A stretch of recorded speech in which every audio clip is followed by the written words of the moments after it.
The underdevelopment in Africa will not end anytime soon, as her leaders are only interested in grabbing onto power and how much they can steal from the government for the next generation, that they don't even know if at all they will be alive to even enjoy the stolen money.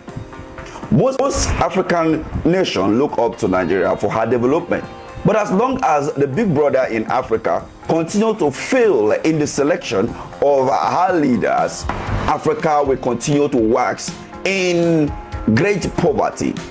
The West African country is one of the most blessed parts of Africa, that our development will help Africa at large with a lot of arable land. Look at Nigeria, for example, in the northern part of the country. Well, they have the capacity to feed the whole of the country as well as West Africa. But unfortunately, her leaders are not really thinking. What do I mean? The governors and even the president in the country are not really thinking about the massive land uncultivated in the northern part of the country. This will now bring me to the Republic of Togo, a nation full of arable land, just like Nigeria, and mineral resources like limestone, diamond, gold, just to mention but few. But yet, they remain one of the poorest countries in the world. In as much as we will continue to talk about the colonization going on in Africa, let's not forget that no one put stone on the head of African leaders that stop them from thinking of how to improve her states. But because of greed, they have chosen to follow every advice given to them by the Europeans. For example, this video. You can't fight corruption, or you can fight it more aggressively while addressing economic issues.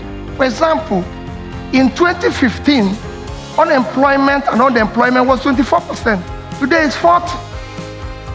In 2015, we were attracting $21 billion in foreign direct investment, and we entered only 12 last year.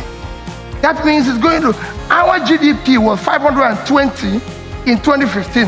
Our per capita was 2,500. Today it's under 1,900. If you look at our stock market, it's lost over 2 trillion in 1 year. So that is not any policy. You're not creating jobs, you're not doing the right thing, and you're just fighting corruption. You can't shut down your shop and be chasing criminals. And what has happened to Nigeria in the past 16 years is what the World Bank told us, that the major cause of our poverty is corruption. That's a major cause. That's what we've been told. So let me say that there is no way that we can minimize what has happened.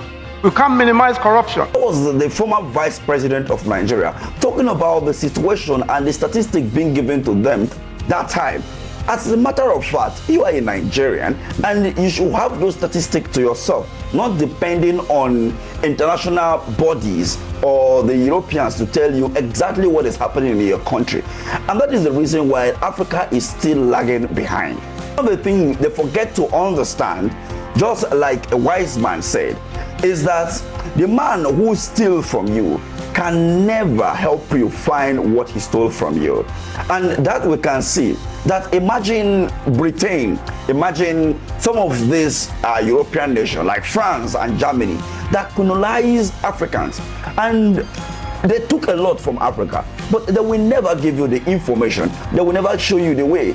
It is just up to you to make use of the information that you have and look inward to what actually you can cultivate within your environment and make some reasonable deals with some of these European counterparts, because actually no man is an island and you needed actually someone in order for you to grow up.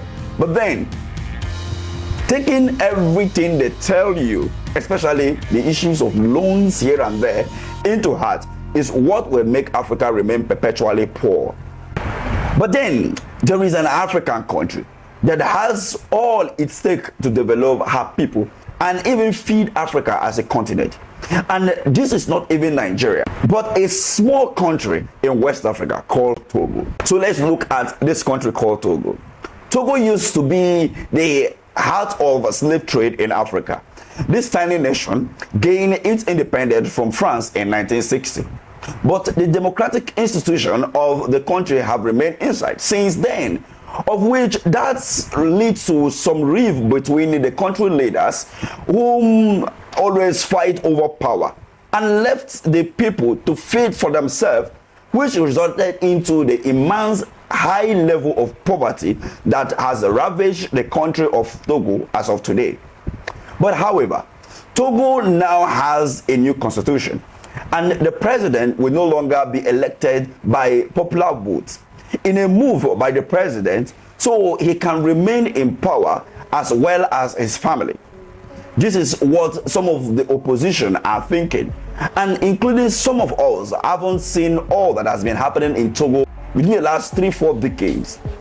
According to the news on Monday last week, the Togolese president approved the new constitution, abolished the presidential election, a move that was condemned by critics as a pull to prolong his family decade-long reign in the country.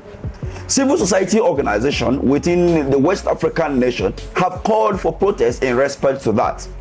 Let's not forget, under this new constitution, the president will no longer be elected by popular vote. Instead, the parliament will select the head of state. This development follows with the recent announcement by the Electoral Commission that the president ruling party secured the majority in the parliament. Now you can see, this man never wants to leave power. He wants to grab it and remain just like the president of Nigeria said during the campaign, that grab it, snatch it, and run with it. But now they are running, but there is no results.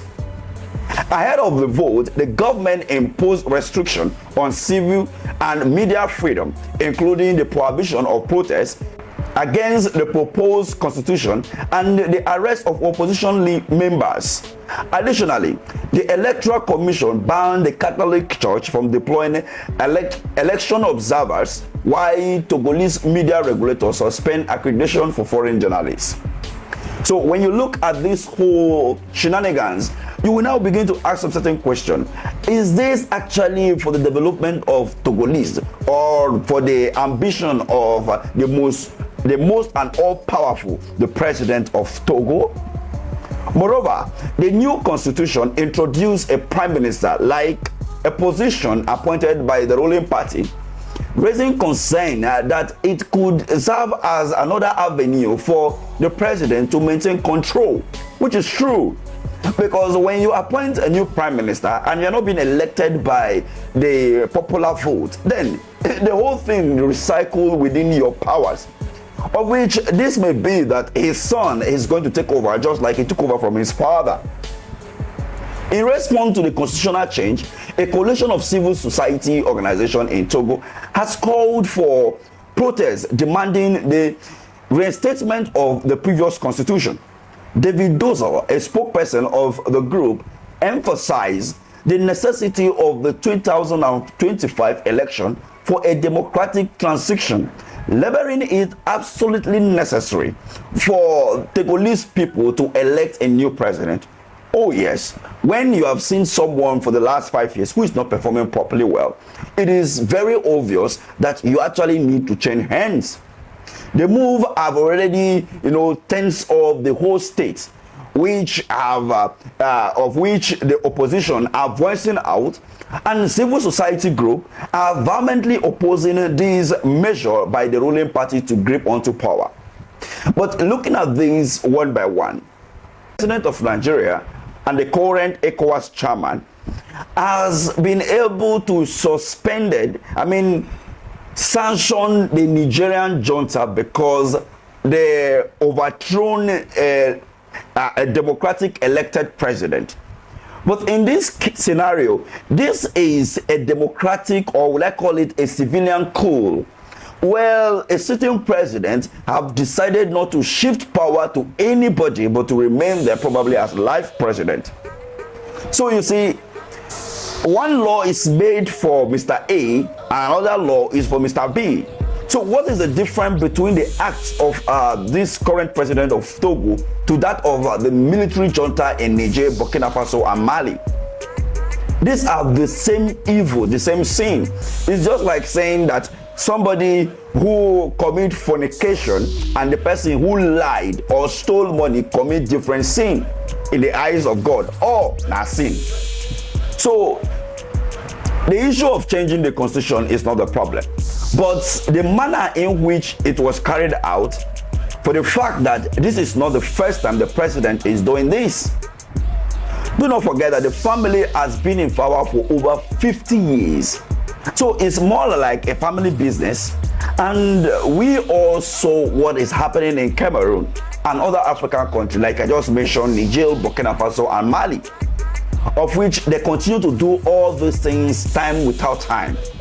But when will ECOWAS, when will the world powers look at this tradition of staying in power beyond the stipulated time, and they don't see anything wrong with that, but they see everything wrong with every military coup that happened in any country, and they want to reinstate back corruption, because this is more like corruption. So Togo practice presidential system of government. So from the look of things right now, the president is trying to switch to a parliamentary system of government, where maybe his son will now be appointed as the prime minister, as we all know that him now being elected by the parliament, which when you look at a parliamentary Republican, which it comes under the bicameral, most of the time the head of state and the government is not part of the parliament. So he has been able to subdue the people of, the parliament and some of the political gladiators within the state, to make sure that they keep power to his own favor. Why changing the constitution? Why? That is the question that most Togolese are asking. And until we rise up to say no to this barbaric behavior by some of our leaders in Africa, Africa will remain perpetually poor. Don't forget that France is the colonial master to this particular people, and we have seen how they have been expelled from Mali, Burkina Faso, and Niger. And who knows if the military is even watching actually. And maybe before you know that there is a military takeover in Togo, by that time ECOWAS will begin to run helter-skelter. And this is also a West African country. So what is the bloc saying regarding this particular issue? But in relating this to what is going on in Nigeria, you will understand that the National Assembly, which we have seen is more like a rubber stamp or a photocopy, as Kenneth Okonkwo will say. This may happen one day in Nigeria, where the constitution of Nigeria may be changed just to favor whoever is there as a president. Because in this current dispensation, where everything brought before the National Assembly, I have not seen one that have been rejected. Most of the times concerning the loans and the loans and the loans, the destiny of this nation has been sold out. But then, who will question the Senate President? Who will question the Speaker of the House of Representatives? Because every now and then, whatever is being given to them by the executive is being just stamped. They said, no, we will work with Mr. President. But when you look at the system of government, there is a separation of power, of which the executive, the judiciary, and the legislatures, they are there to checkmate each other's power. But in this case, they are all the executive arm of the government with different name according to them. What do you make of all this? Let's have a look at the comment section. Thank you for watching.